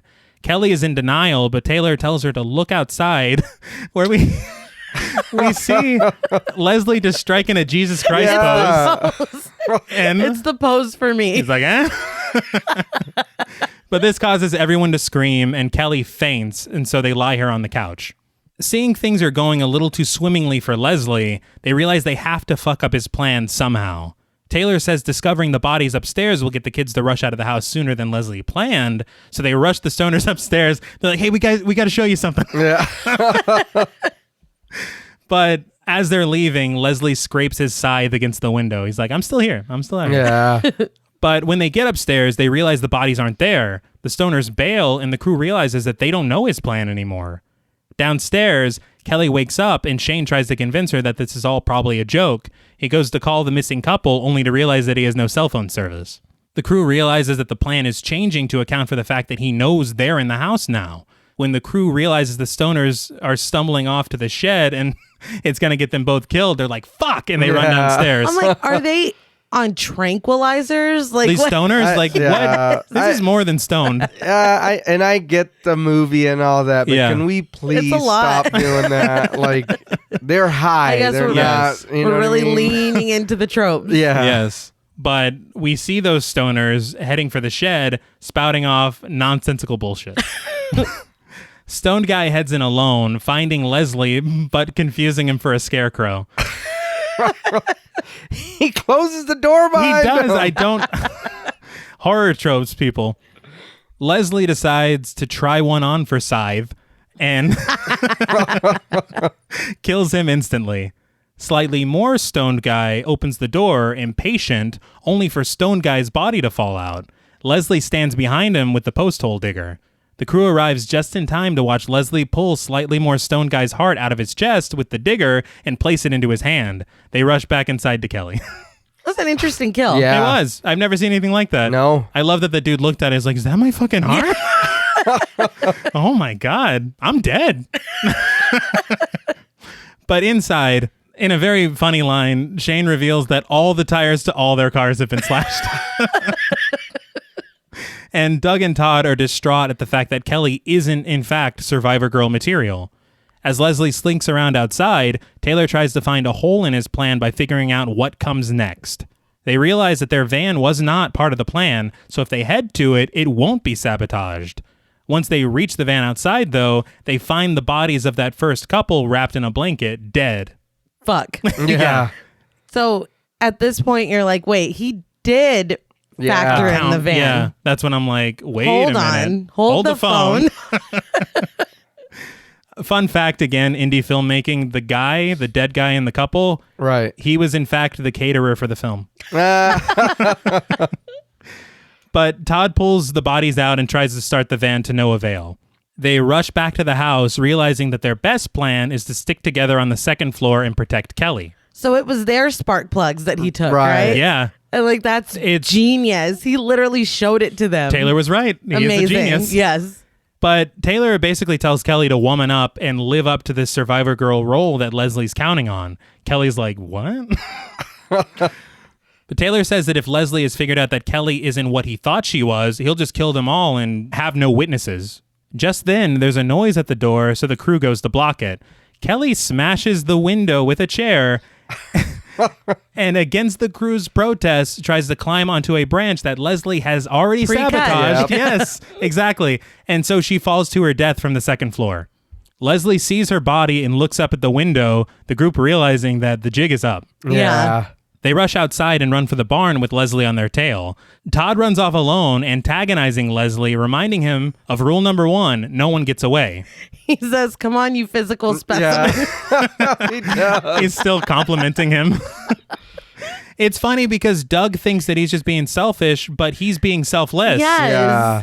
And so he runs right into the sludge of the muddy ground of the field. Yeah. And I thought it was interesting because they said that the ground would be muddy with blood, but I guess, it might just be mud. Muddy with mud. Exactly. But Todd falls down, which allows Leslie to catch up to him. As Leslie goes to kill him, Todd takes off his mask, reminding him that they were in this together. He's like, it's me. It's Todd. Yeah. And Leslie does not falter. No, he's in his mode. Wow. Yes. I mean, he told them, you know. Point of no return. Yeah. There is kind of a moment of hesitation, I guess. I think it's more Leslie being mad that he has to do this. Yeah. Because they do make comments, like you said, we don't see them till about an hour into the movie, but you do hear them comment on shit. And they're both like Team Leslie Yeah. the whole They're film. both into it. But unfortunately, Leslie breaks his neck. In the barn, Lauren and Shane head up the ladder safely, which goes against Leslie's original plan. Taylor and Doug follow them up, looking out the window that she and Leslie sat at hours before. Doug reminds her that it's her fault and that they could have just driven away, and he's right. He is. But then Lauren and Shane are like, you were just going to leave us to get killed? Oh. And they're like, how long have you been following us? That's not what we're talking about right now. But it suddenly hits Taylor. Leslie knew the whole time, before everything. It's why he agreed to everything. Taylor is Leslie's survivor girl. Fucking fantastic twist. I love it. Yes. It's very funny to me because Shane's like, it's you. You're the virgin. I'm like, you could have said survivor girl. I don't think that was necessary. You could have said anything else. Anything at all. But Lauren begs Taylor to tell her what happens to her. And it's like, she's a survivor girl, not the psychic girl. Oh, right. Yeah. She's like, I'm seeing, no. But they hear a noise and rush off. Doug grabs a shovel to defend himself, and we see the barn door slide open, but it's Doc Halloran, who is immediately greeted with that newly found shovel to the face, knocking him completely out. Lauren rushes back up the ladder, only to be snatched up and killed by Leslie, so the plan is starting to come back together for him. Despite the slashing sounds, Shane heads up too. I don't know why he did that, but it's probably fine. Yeah, it was something else. But he promptly gets the fuck beaten out of him. Leslie hangs Shane, but is pulled down in the process, appearing knocked out on the ground. Doug and Taylor try to move some hay bales that are blocking an exit, only for Leslie to rise up in the background exactly like Michael Myers. Mm-hmm. Yeah. The blocking of the scene and the framing of the shot is exactly the same as that scene in Halloween. That's so cool. It's just perfect. But when the bales are removed, they find the stoner's corpse is here. Leslie raises his scythe behind Taylor, but he's stopped by Halloran. Taylor and Doug use this struggle as a distraction to make a break for it. They see their exit is blocked off by sharp tools, and unfortunately, Leslie makes short work of Halloran plunging the scythe into his shoulder. One scythe fits all. No. It ended so fast. Yeah. I think that was one of my major complaints. Yeah. Is I want to see Halloran and Leslie. This is the good versus evil. Right, Yes. right. You know, this is the pinnacle, or supposed to Exactly. be. And it's just like, oh shit. I want a monologue. Yeah. You know? Instead, he's just, well, he caresses his face on the way down. Yeah. I mean, there's some character there. I don't know. But Leslie switches his focus back to Taylor, but Doug blocks the way. He says that he loves Taylor and Leslie will have to go through him. So Leslie does just that and knocks him right out. He tried. He did. Taylor takes the super fun happy slide out of the barn and runs for the shed to arm herself. When she opens the door, Todd's body falls out and she apologizes to him, like, you know, for getting him killed. Yeah. Right. But she grabs an axe and heads for the apple orchard. But you've been told that these weapons don't work. Yeah. Yeah. But I guess you get one shot, I guess. Yeah. She's like, make it count. Yeah, better than no shot. So she shouts out to Leslie through the trees and the fog that it's just him and her now. She unzips her jacket, throwing it off, fully transforming into the survivor girl archetype. And her braids are gone that she's had in her hair all night. Well, braids, I don't know. I don't know what braids. Her braids ran away too. Yeah. Leslie killed her braids as well.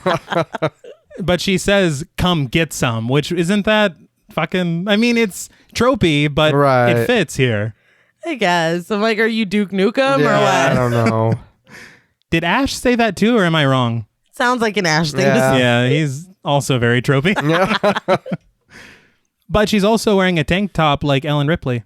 Mm-hmm. But a game of cat and mouse ensues through the trees, with Taylor getting one good swing at Leslie before the sabotaged axe breaks. Mm-hmm. Turning her attention away for a moment, Leslie just flat out disappears, and she rushes for the building that has the cider press inside and goes in. We get a shot from Leslie's point of view as he heads inside and scans the area for her. I thought of Halloween. Yeah. And Black Christmas. Right. But out of nowhere, an anchor fucking swings and hits him. The two struggle on the ground with Leslie getting the upper hand, strangling her. The mask, though, makes him look like he really doesn't give a fuck. That's true. It's a living. Like, for real. But Taylor is able to reach for his scythe, stabbing him in the chest with it. She throws him underneath the cider press, crushing his head with it. So someone is going to get hurt. Yeah. And that was some good foreshadowing with the, I almost said apple smasher. That's what it is. Cider press. Yeah. Stair hole. But he tells her he knew she was the one. And as he takes off his mask, she delivers the final crunch. She douses gasoline all over the structure and sets it ablaze. She heads outside, screaming and crying in a very dramatic display. Yes. She even falls to her knees. Yeah. But the music swells and the barn burns. She's then jump scared by Todd and Halloran, who are still alive. Yeah. Yeah. Yeah, I was surprised because it looked like Halloran was murdered. Yeah, especially after that embrace. Yeah. He's like, good night, sweet prince, and then he fucking dies. But no, he's fine. He's here. Yeah. But Doug holds Taylor close, and he's like, is he? And Taylor says she doesn't know what he is. Yeah. Halloran says, just a man. He's just a man. It's like, very good. This is, I feel like, their boogeyman moment. Yeah. You know? But we get one final shot of the burning barn and the credits roll. Now, in my favorite mid-credit sequence of all time, I know Marvel does them a lot, but let's just say this one is far better than most. Psycho Killer by Talking Heads plays as we watch black and white footage of Leslie's body arriving at the morgue. The coroner wheels the cart in, removing the sheet to reveal Leslie's charred body. The coroner, wearing headphones, goes over to look at the paperwork while behind him, Leslie Vernon rises again. He lives. Yes. The fire retardant makeup. Exactly. Yeah. It's all set up. And him slowing his breathing like Eugene. Right. Mm-hmm. It's just so good. It's genius. Now, I do want to point out, according to horrornews.net, it took over a year and a half to clear the rights to use Psycho Killer. Whoa. Damn, why? I'm glad they did, though, because it's perfect. They said that apparently it really is perfect. They said that whenever you're trying to get a song for a small film like this, right, it's much easier if like Apple's like, hey, we want to use Psycho Killer, which I don't know why they would. But to have this small company saying, hey, can we use this for a film that you've never heard of? They take a long time to respond. But it's still a movie. It is. Yeah. It is. And also, apparently, Talking Heads and David Byrne and them, they really don't like people using their stuff. And so this is kind of a mini miracle that this happened, but it is perfect. Yeah, I'm glad it did. It is perfect. But what did you guys think of Behind the Mask, The Rise of Leslie Vernon? Having watched this for the first time, I really like this movie. Yeah. My only problem is the last 30 minutes of it. And it wasn't the worst, but damn, that first hour was fantastic. Like, it was so good. And then it just kind of fell apart for me at the end. I can understand that. The first hour is better. Yes. Just categorically better. Right. But I think they had no other choice, you know? I mean, I don't know how else they would have ended it, but... yeah, the first part's definitely better. I think Dr. Wolfula made a really good point in his video. Right. Where he said that it's really because, you know, first of all, the front half, or I guess 2/3 of the film, Nathan Basil. Oh, yeah. Right? But in the last 30 minutes, he's the killer. Yeah. So you don't have that charisma. You don't have that, you know, he goes full psycho killer. And so... the character that kind of drove and made you really love the first hour isn't there anymore. Yeah. So I think that's a good thing to consider. Yeah. But I didn't mean to interrupt. Please continue. No, and that's a good point. But I agree. I wouldn't say that it fell apart for me in the last half hour, but it's definitely, I'm like, man, where's Leslie at? Yeah. And I think that's what it was, because he kind of reminded me of Country Mac. You know what I mean? Sean William Scott. Right. Loud and proud, brother. Yeah. Loud and proud. But, and I guess, and that's exactly what it was. Yeah. You know, you love, I don't know about you, but I loved that character. Yeah, no, Yes, he's and then fantastic. the way it was, like, all the slashers were real, and then he's telling you what's going on, and you see everything behind the scenes, and you're on this ride with them. And then now it's like, oh, I was like, where'd he go? That being said, I love the twist that's revealed. Yes. Yeah. I mean, overall, I feel like the first hour is so fantastic that it's okay. Like, it saves the rest of it for me.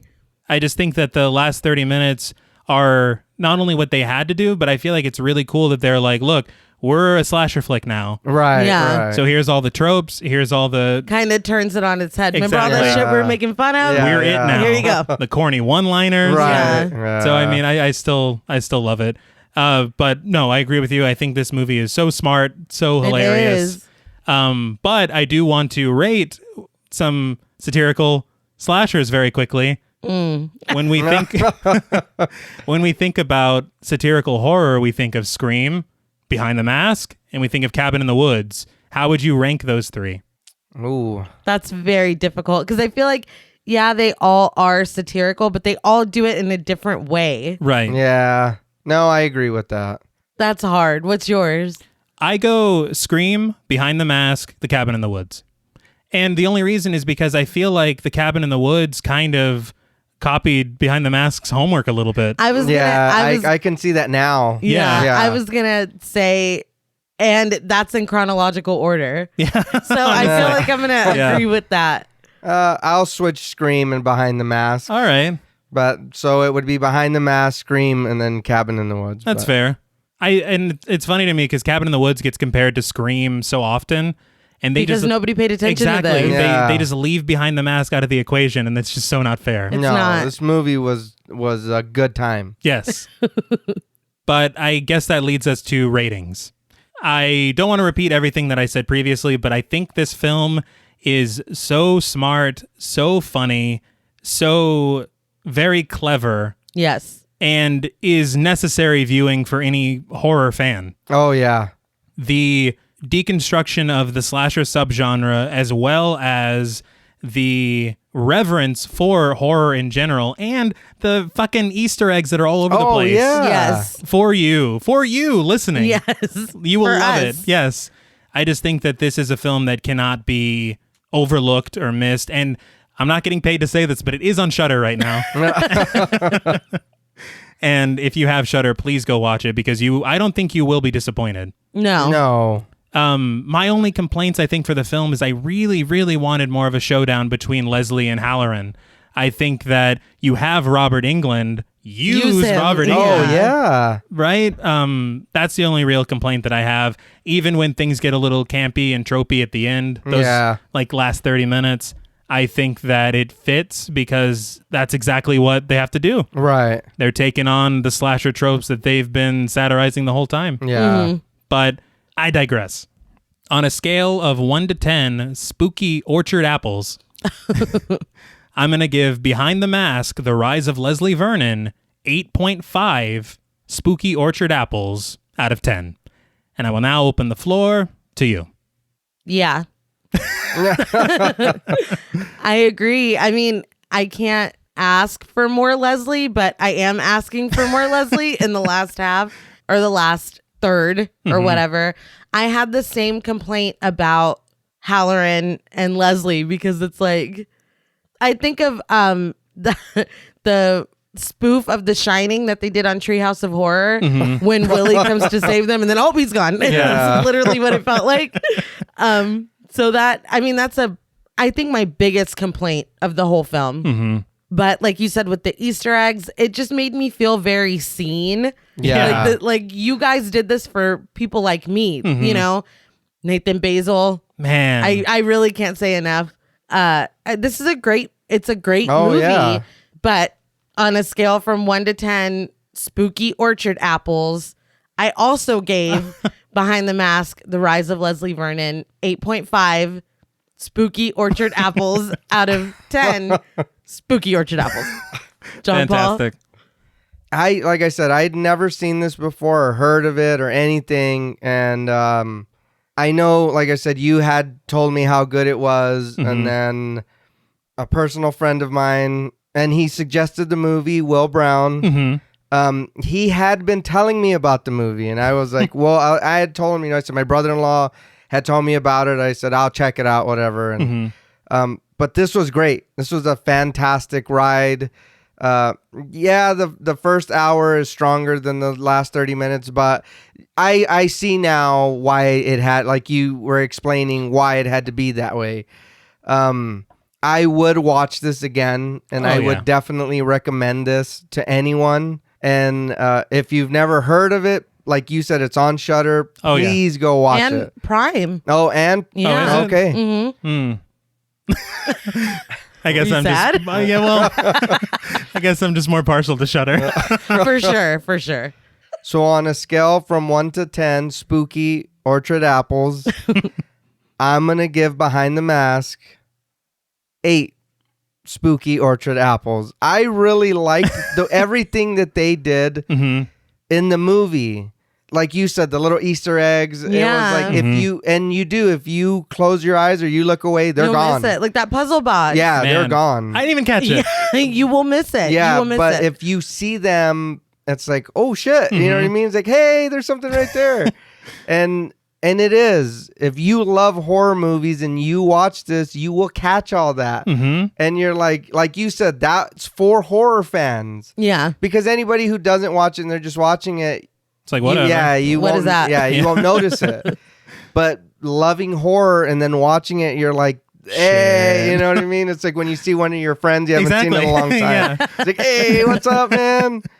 Well, thank you, Will, for finally getting him to watch it. Yes, and I'm so glad because, again, we've said this many times on this show. We've said it on Talk Mortem. You are so hard to predict with how you're going to feel about films. Well, like I said, what really got me was when they were like, these are real, real incidents that have happened. Right, the killers. I was like, yes, there we go. I was like, let's see where this goes. Yeah. Oh, yeah.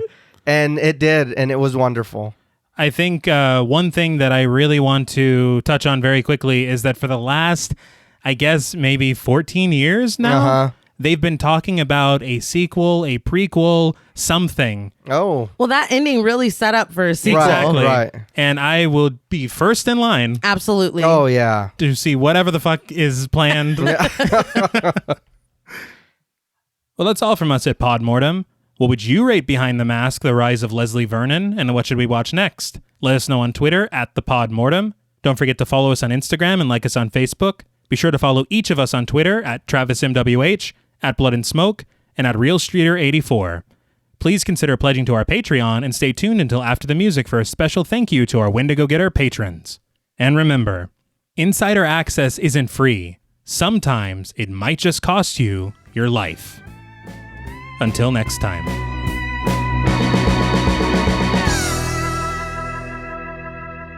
Thank you for staying tuned. We want to give a very special thank you to all of our Wendigo Getter patrons. Woo!